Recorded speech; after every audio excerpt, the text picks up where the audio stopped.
Hello there. So I've been working in a C++ wrapper around SDL2. The idea here is making SDL2 look more like modern C++ instead of looking so much as C.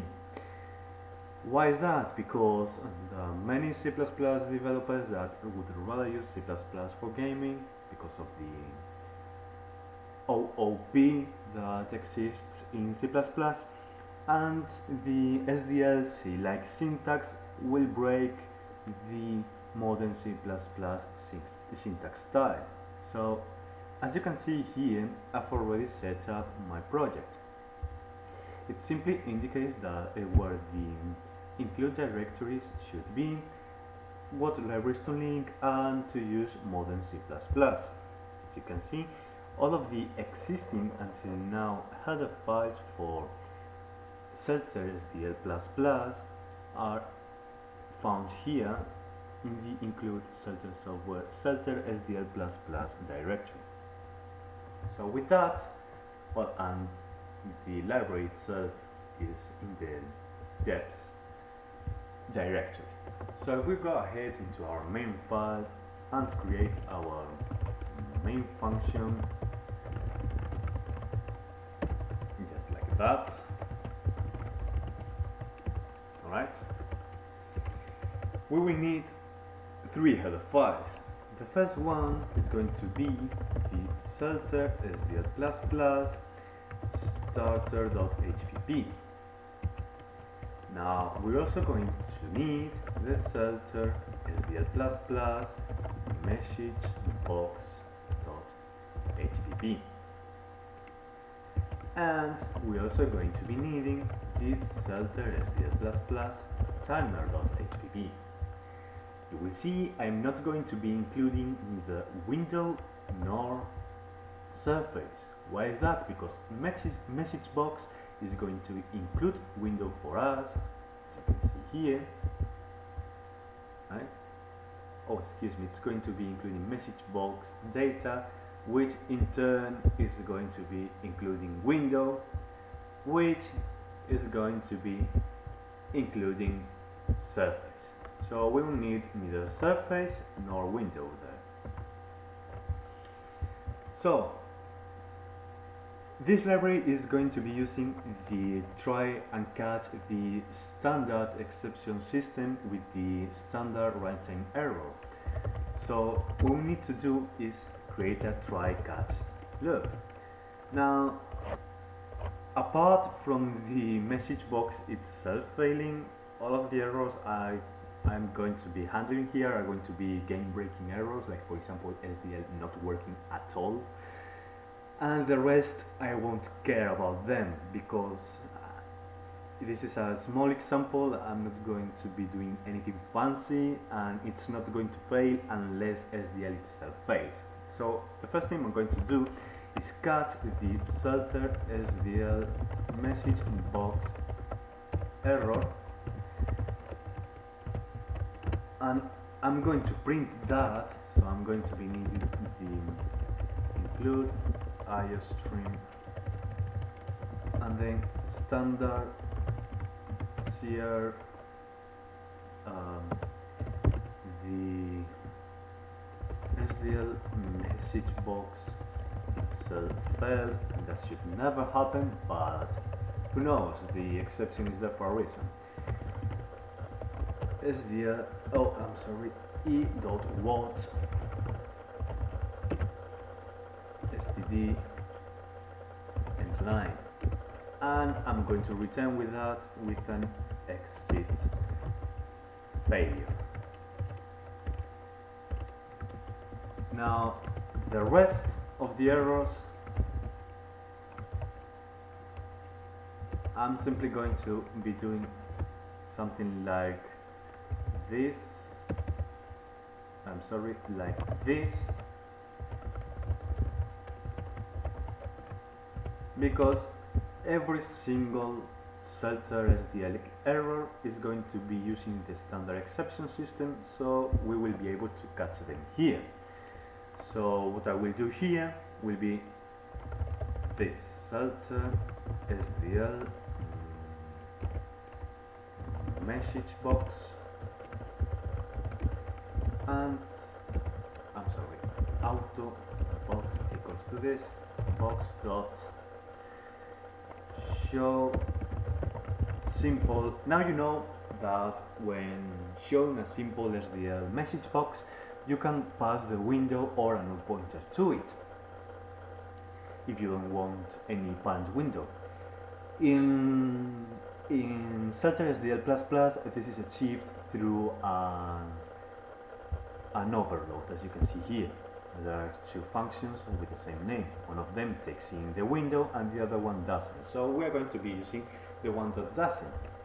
So we need the flag, which is going to be Celtre SDL message box flag error. I'm going to be passing in a title, which is going to be which is going to be just like this. There was a fatal error.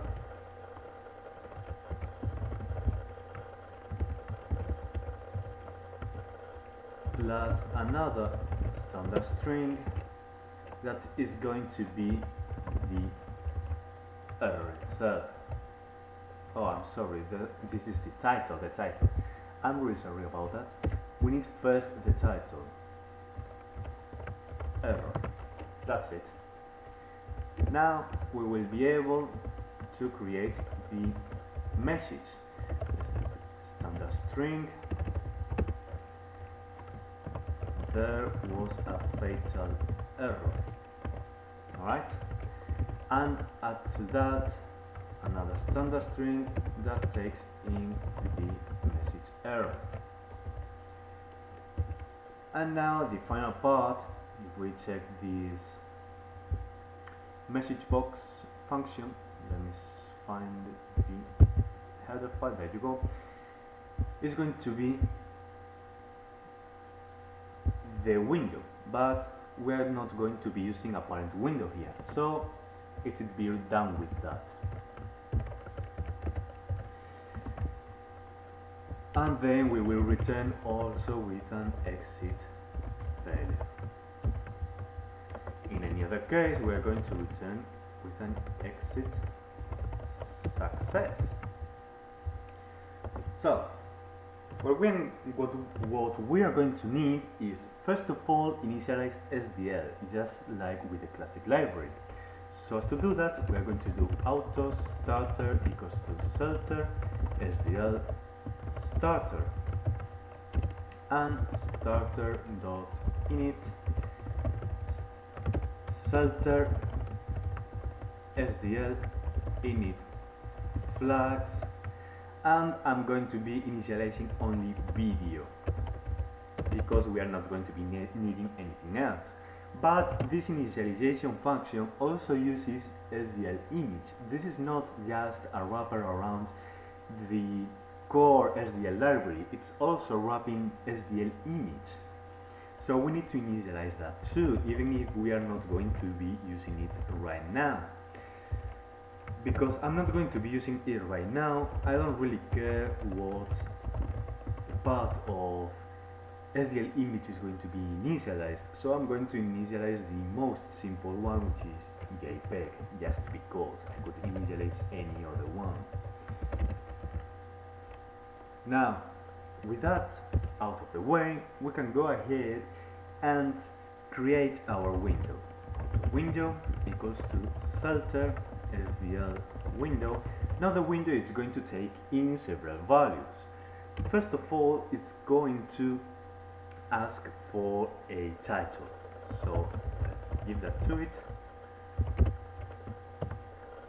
I'm going to be calling it Celtre SDL++ tutorial 1. Perfect. The next step is going to be the position. Now we can give the position to it through the CeltreSDL point class, which is simply a point. It takes two values and it will place the window in those points on the screen, in that point on the screen.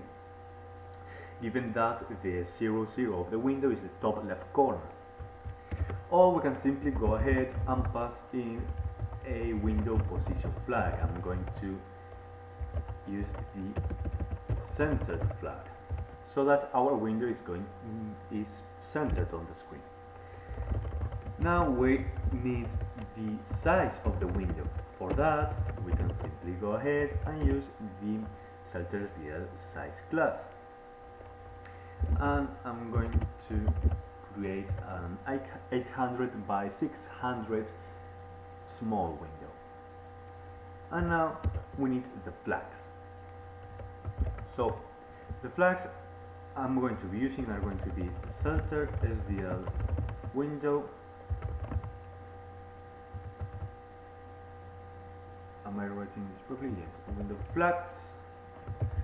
And I'm going to be using, first of all, allow high DPI so that we have a really nice window, even if we're not going to appreciate it. And this can be odd values, just like with the original SDL.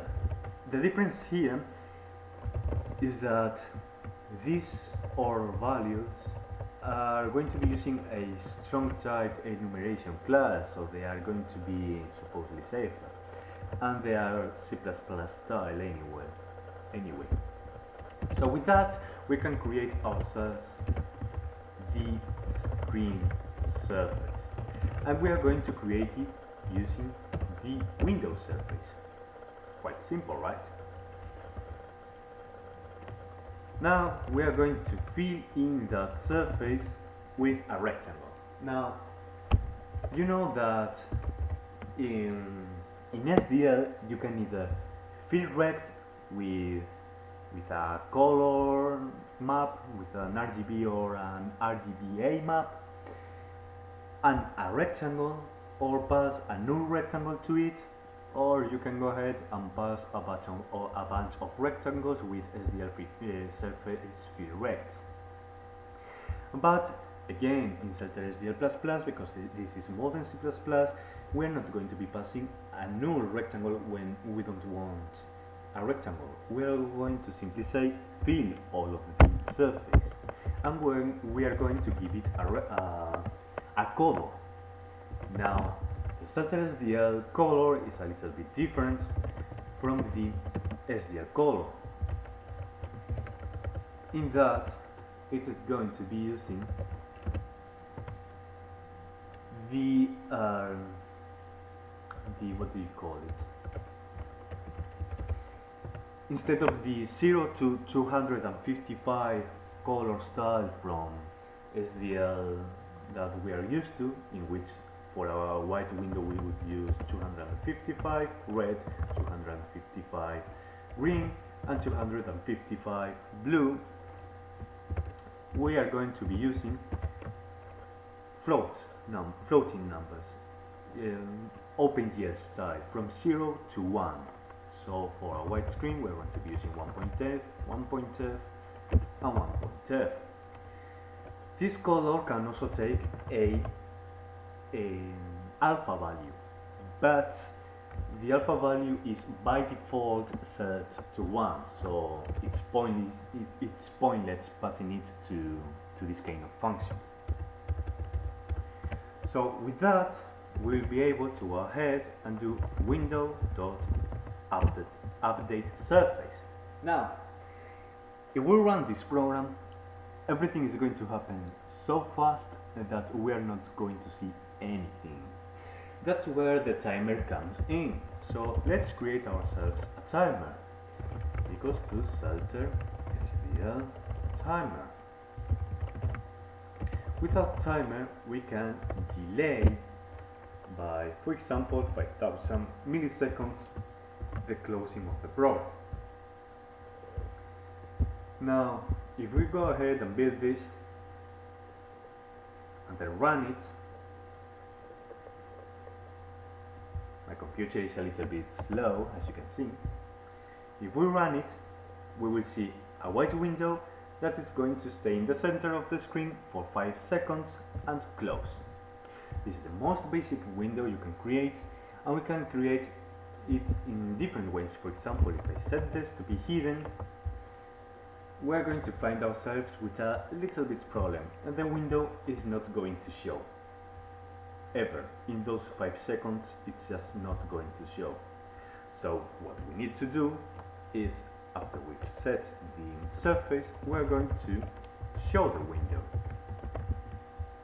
Again, this is all based on SDL, so if you know SDL, you will probably know CeltreSDL++.